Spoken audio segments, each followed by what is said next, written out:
Hello students, welcome to all. WBP, KP এবং lady কনস্টেবলের ক্লাসে তোমাদের সকলকে হচ্ছে ওয়েলকাম। তো আজকে আমাদের জিকে যে প্র্যাকটিস সেট করানো হয় তার হচ্ছে 17 নাম্বার হবে। তো প্রত্যেকটা প্র্যাকটিস সেট তোমরা দেখো, তাহলে জিকে অনেকটা তোমাদের ভালো প্রিপারেশন হয়ে যাবে। তো প্রথম প্রশ্ন কি রয়েছে, কমিউনিস্ট পার্টি হচ্ছে কত সালে প্রতিষ্ঠিত হয়? 1925, 26, 27 এবং 28। রাইট আনসার হচ্ছে 1925 সালে। কোথায় প্রতিষ্ঠিত হয়? কানপুর। কে প্রতিষ্ঠা করেন? এম এন রয়। নেক্সট কোয়েশ্চেন কি আছে দেখো, যে অ্যাসিড দ্রবণে পটাশিয়াম পারম্যাঙ্গানেটের বর্ণ কি হয়?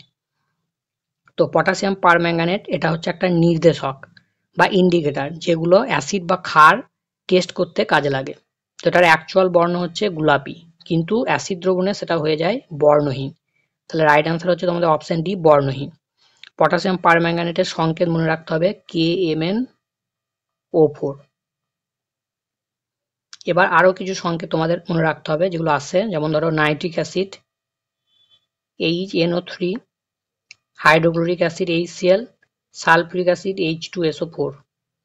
তো এগুলো গেল অ্যাসিডের মধ্যে। তারপরে ক্ষারে আছে তোমাদের sodium hydroxide NaOH, sodium chloride বা খাবার লবণ NaCl। তারপরে হচ্ছে সোডিয়াম কার্বনেট Na2CO3, যেটাকে আমরা কি বলি, কাপড় কাচা সোডা। আর খাবার সোডা যেটা, সেটা হচ্ছে সোডিয়াম বাইকার্বনেট NaHCO3। তাহলে বাই কথাটা থাকলে তখন এইচ থাকবে, তাহলে সোডিয়াম বাইকার্বনেট, আর এটা হচ্ছে সোডিয়াম কার্বনেট। নেক্সট তোমাদের আরেকটা জিনিস জানতে হবে, যে যদি আমরা অ্যাসিড প্লাস ক্ষার মেশাই তাহলে হয় লবণ প্লাস জল। তো এই ধরনের বিক্রিয়াকে বলা হয় প্রশম বিক্রিয়া, কেননা এই লবণটা হচ্ছে প্রকৃতিতে প্রশম, এটা অ্যাসিডও নয় ক্ষারও নয়, সেহেতু এই বিক্রিয়াটাকে বলা হচ্ছে প্রশম বিক্রিয়া। আচ্ছা, অ্যাসিড দ্রবণে লিটমাসের বর্ণের কি পরিবর্তন হয়? না নীল থেকে লাল হয়ে যায়। আর ক্ষার দ্রবণে উল্টোটা, লাল থেকে নীল হয়ে যায়। নেক্সট চলো, বলে যে বোরিক অ্যাসিডের রাসায়নিক সংকেত কি? H3BO3, H3BO4, H2BO3, HBO3। Boric acid কি কাজে লাগে? না চোখ ধোয়ার কাজে লাগে, চোখ ধোয়ার কাজে। তো এটার সংকেত হচ্ছে H3BO3, H3BO3। নেক্সট তোমরা বলো যে ইউরিয়ার সংকেত কি? CONH2 এটা হচ্ছে ইউরিয়ার সংকেত। তারপরে বলো যে ভিনিগারের রাসায়নিক নাম সকলেই জানো, অ্যাসিটিক অ্যাসিড। তো সেই অ্যাসিটিক অ্যাসিডের সংকেত কি? CH3COOH। ফর্মিক অ্যাসিডের সংকেত কি? পিঁপড়ের হুলে ফর্মিক অ্যাসিড থাকে, পিঁপড়ের হুলে ফর্মিক অ্যাসিড থাকে, তো তার সংকেত কি? HCOOH। নেক্সট, গরিবি হটাও এটা কোন 5 ইয়ার প্ল্যান বা পঞ্চবার্ষিকী পরিকল্পনার স্লোগান ছিল? তৃতীয়, চতুর্থ, পঞ্চম না ষষ্ঠ? এটা রাইট আনসার হবে পঞ্চম। যেটা হয়েছিল তখন প্রধানমন্ত্রী কে ছিল? ইন্দিরা গান্ধী। এই পঞ্চম যে 5 ইয়ার প্ল্যান, সেটা তোমাদের হয়েছিল 1974 থেকে 79, এই 5 বছর। পঞ্চবার্ষিকী পরিকল্পনা কত সালে শুরু হয়? 1951 সালে। এই যে পঞ্চবার্ষিকী পরিকল্পনা, তো এই পরিকল্পনাটি কে পেশ করেছিলেন? রাইট আনসার হচ্ছে জওহরলাল নেহেরু।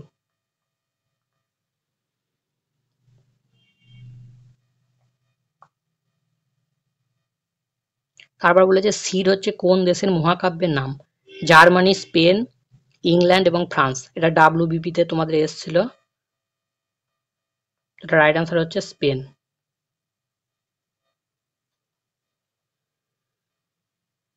তারপর বলেছে জাতীয় মানব অধিকার দিবস কবে পালন করা হয়? 10 ডিসেম্বর, 10 নভেম্বর, 10 অক্টোবর এবং 10 সেপ্টেম্বর। এটা হচ্ছে 10 ডিসেম্বর। এবার কিছু আমরা জাতীয় দিবস বা ন্যাশনাল ডেজ দেখে নেব। যেমন ধরো হচ্ছে যুব দিবস। জাতীয় যুব দিবস এটা কবে পালন করা হয়? 12ই জানুয়ারি। জাতীয় সেনা দিবস এটা পালন করা হয় 15ই জানুয়ারি। জাতীয় শহীদ দিবস বা শহীদ দিবস তো এটা কবে পালন করা হয়? 30শে জানুয়ারি। 30শে জানুয়ারি। নেক্সট হচ্ছে বিজ্ঞান, জাতীয় বিজ্ঞান দিবস। এটা পালন করা হয় 28শে ফেব্রুয়ারি। তারপরে হচ্ছে জাতীয় প্রযুক্তি দিবস। এটা হচ্ছে 11ই মে। নেক্সট হচ্ছে জাতীয় শিক্ষক দিবস। এটা হচ্ছে 5 সেপ্টেম্বর। 5 সেপ্টেম্বর। নেক্সট হচ্ছে জাতীয় শিক্ষা দিবস। শিক্ষক এবং শিক্ষা দুটো কিন্তু আলাদা, গুলিয়ে না যায়। তো জাতীয় শিক্ষা দিবস বললে তখন অ্যান্সার হবে 11ই নভেম্বর। জাতীয় শিশু দিবস এটা কবে পালন করা হয়? এটা হচ্ছে 14 বা 14ই নভেম্বর।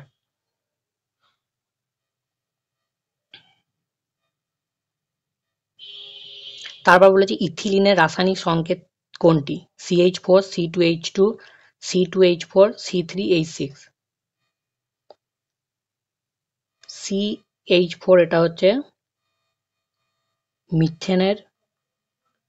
মিথেনের রাসায়নিক সংকেত। তো এই মিথেনকে কি বলা হয়? Mars gas. মার্স গ্যাস বলা হয়। এছাড়াও সুইট গ্যাস বলা হয়। আচ্ছা, এবার কিছু জিনিস জেনে রাখতে হবে। অ্যালকেন তার সাধারণ সংকেত হচ্ছে CnH2n+2। ঠিক আছে, যেমন ধরো মিথেন এটা হচ্ছে একটা অ্যালকেন। ঠিক আছে, এনের জায়গায় যদি 1 বসিয়ে দাও তাহলে দেখো যে CH4 দাঁড়াচ্ছে।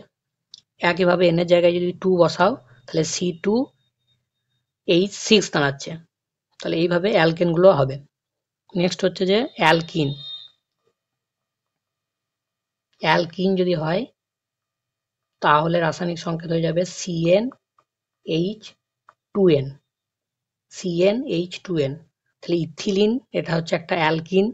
তাহলে এখানে তোমরা 2 বসাও তাহলে C2H4। তাহলে রাইট আনসার হয়ে যাচ্ছে তোমাদের অপশন সি। ইথিলিনের রাসায়নিক সংকেত হচ্ছে C2H4।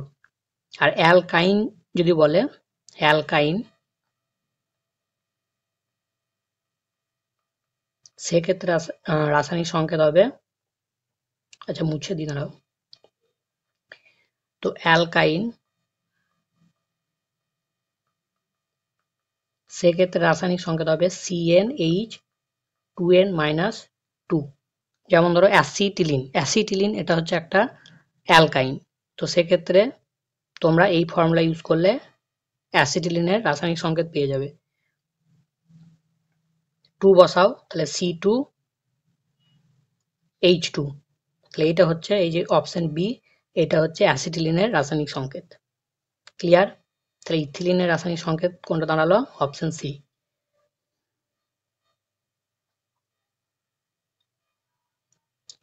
বাংলা কবিতায় মুক্তক ছন্দের প্রবর্তক কে? কাজী নজরুল ইসলাম, মধুসূদন দত্ত, রবীন্দ্রনাথ ঠাকুর এবং সুকান্ত ভট্টাচার্য। রাইট আনসার হচ্ছে নজরুল ইসলাম।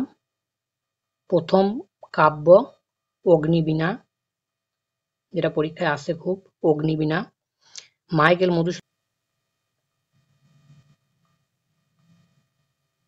মাইকেল মধুসূদন দত্ত কি করেছিলেন? কোন ছন্দ? অমৃতাক্ষর ছন্দ প্রবর্তন করেন।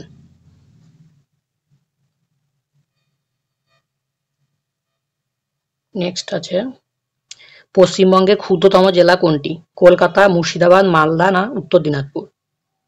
রাইট আনসার হচ্ছে কলকাতা। আর সব থেকে বড় বা বৃহত্তম জেলা কোনটি? সেটা হচ্ছে তোমাদের সাউথ 24 পরগনা বা দক্ষিণ 24 পরগনা।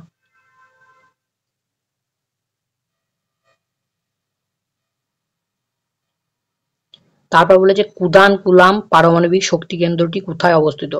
গুজরাট, মহারাষ্ট্র, তামিলনাড়ু না কেরালা? রাইট আনসার হচ্ছে তামিলনাড়ু। গুজরাটে রয়েছে কাকড়াপাড়া পারমাণবিক শক্তি কেন্দ্র। মহারাষ্ট্রে রয়েছে তোমাদের তারাপুর পারমাণবিক শক্তি কেন্দ্র। তারপরে তামিলনাড়ুতে আরো একটা রয়েছে, সেটা হচ্ছে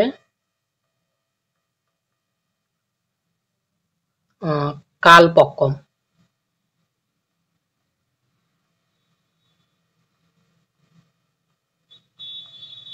কালপক্কম পারমাণবিক শক্তি কেন্দ্র, এটাও তোমাদের তামিলনাড়ুতে রয়েছে।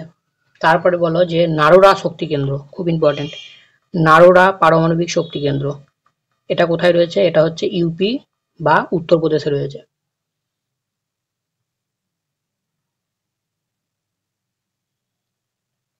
বেশ, এই গেল তোমাদের শক্তি কেন্দ্র।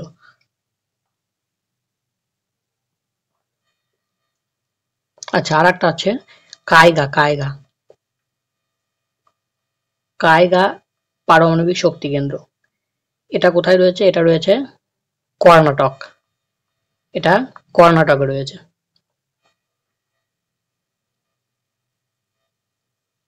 নেক্সট বলেছে ইচ ওয়ান টিচ ওয়ান, এটা কোন ভারতীয় উক্তি? স্বামী বিবেকানন্দ, মহাত্মা গান্ধী, ডক্টর বি আর আম্বেদকর এবং জওহরলাল নেহেরু? রাইট আনসার হচ্ছে গান্ধীজির উক্তি এটা।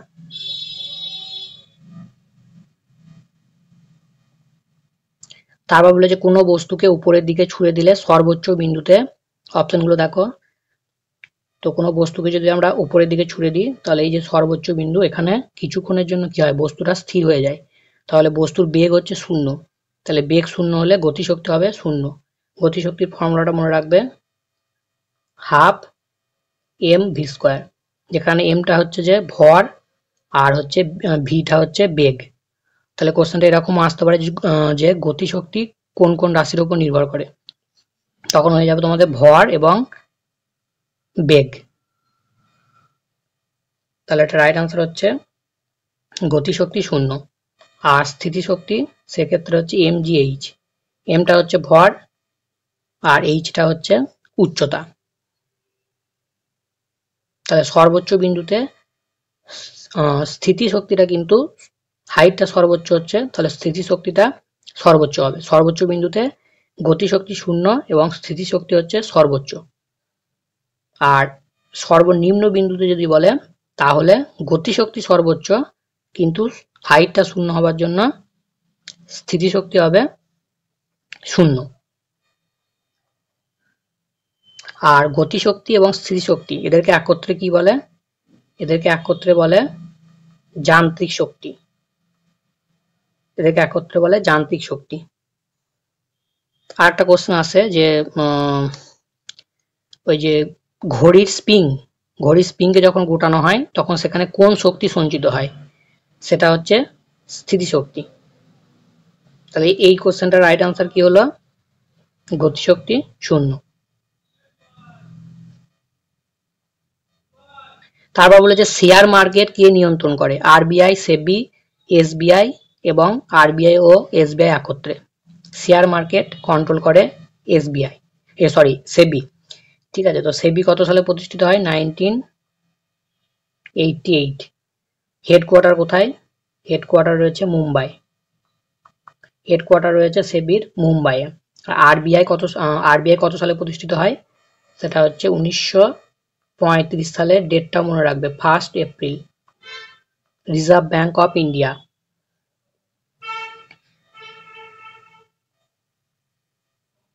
তারপর বলেছে কত নম্বর সংশোধনী অনুসারে ভোটাধিকারের বয়স হচ্ছে 21 থেকে কমিয়ে 18 করা হয়? 42, 44, 61 এবং 73।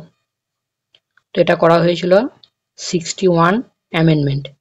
তো রাইট আনসার হচ্ছে 61। তারপর বলেছে একই নিউট্রন সংখ্যা বিশিষ্ট পরমাণুগুলোকে কি বলে? আইসোবার, আইসোটোপ, আইসোটোন এবং আইসোমার। এটা রাইট অ্যান্সার হচ্ছে আইসোট্রন। আইসোটোপ হচ্ছে একই ইলেকট্রন সংখ্যা বা প্রোটন সংখ্যা, কেননা ইলেকট্রন এবং প্রোটন পরমাণুতে সবসময় সমান হয়। আর আইসোবার হচ্ছে, বা এটাকে আমরা আইসোটোপটা আমরা পারমাণবিক সংখ্যাও বলতে পারি। ঠিক আছে, তাহলে একই ইলেকট্রন সংখ্যা, একই প্রোটন সংখ্যা এবং একই পারমাণবিক সংখ্যা, এগুলো সবই হচ্ছে আইসোটোপ। আর আইসোবার হচ্ছে একই ভর সংখ্যা। ভর সংখ্যা, তো ভর সংখ্যা জিনিসটা কি?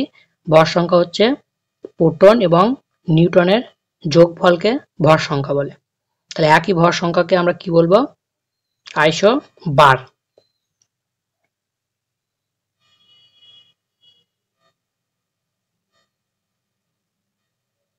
নেক্সট বলেছে কি, যে কটক শহরটি হচ্ছে কোন নদীর তীরে অবস্থিত? যমুনা, মুসি, মহানদী এবং গঙ্গা। সেটা উড়িষ্যা, তো রাইট আনসার হচ্ছে মহানদী। মুসি নদীর তীরে হায়দ্রাবাদ অবস্থিত, হায়দ্রাবাদ।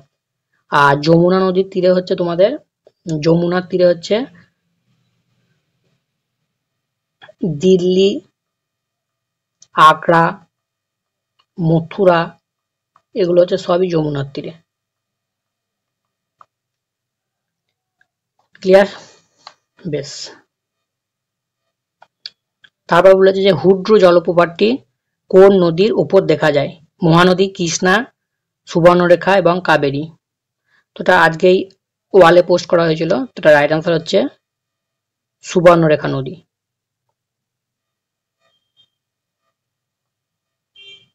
তারপর বলেছে রেড হেমাটাইট কার আকরিক? লোহা, তামা, অ্যালুমিনিয়াম না দস্তা? দস্তা মানে হচ্ছে জিঙ্ক। তো রেড হেমাটাইট এটা হচ্ছে লোহার আকরিক, আয়রন, আয়রন লোহা, সংকেত মনে রাখবে এফি। অ্যালুমিনিয়ামের আকরিক হচ্ছে বক্সাইট।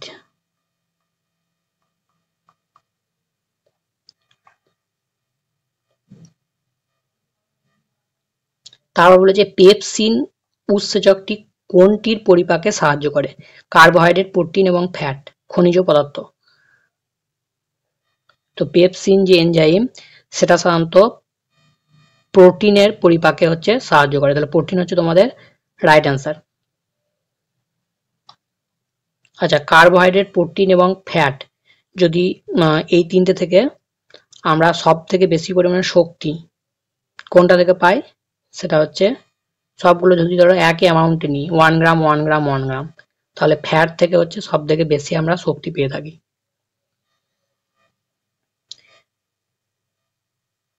বেশ, তাহলে আজকে এই পর্যন্তই তোমাদের ছিল।